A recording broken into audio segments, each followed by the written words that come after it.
ஐவிஎஃப்லேயே ஒரு கருவை உருவாக்கிடுவீங்களா? கரு அது வந்து ஒரு 5 days தான் கரு தான் நம்மளால் உருவாக்க முடியும். முழு குழந்தையெல்லாம் உருவாக்க முடியாது. ஐவிஎஃப்ல வந்து எப்படின்னா 4 நாள் அந்த எண்ணெயை வச்சு 2 செல் 4 செல் 5 செல் அப்படி ஒரு 4 நாள் தான் வளர்க்க முடியும்.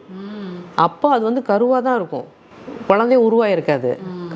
கருவோட ஸ்டேஜில் தான் இருக்கும். அதான் நம்ம யூட்ரஸில் போகிறோம். அதுக்கப்புறம் அது பதிஞ்சு அதுக்கப்புறம் அது உருவாகணும். அந்த பதியறது நிறைய பேருக்கு பதியாது இல்லையா? அது எதனால டாக்டர்? அது பதியாறது வந்து உங்களுக்கு அந்த ஒன்று கருவோடைய ஹெல்த்தினஸ், அந்த ஃபார்ம் ஆகுது இல்லையா, அந்த கரு வந்து ஹெல்த்தியாக இருக்கணும், ஜெனட்டிக்கலி நார்மலாக இருக்கணும்.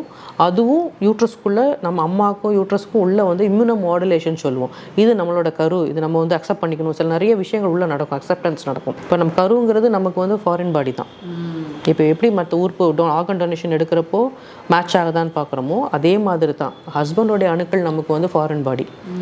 ஸோ அந்த குழந்தை உருவாகி நம்ம யூட்ரஸ்குள்ளே பதிகிறப்போ அந்த யூட்ரஸ் நமக்கு நிறைய விஷயங்கள் உள்ளே நடக்கும். இது நம்ம குழந்தை நம்ம அக்செப்ட் பண்ணிக்கணுங்கிற சில ஆட்டோமேட்டிக்காக அது ஒரு அதான் நான் சொன்னேனே, முதலே சொன்னேனே, குழந்தை ஃபார்ம் ஆகுறது ஈஸி கிடையாது. உள்ளே எவ்வளவோ விஷயங்கள் நடந்து தான் நடக்குது.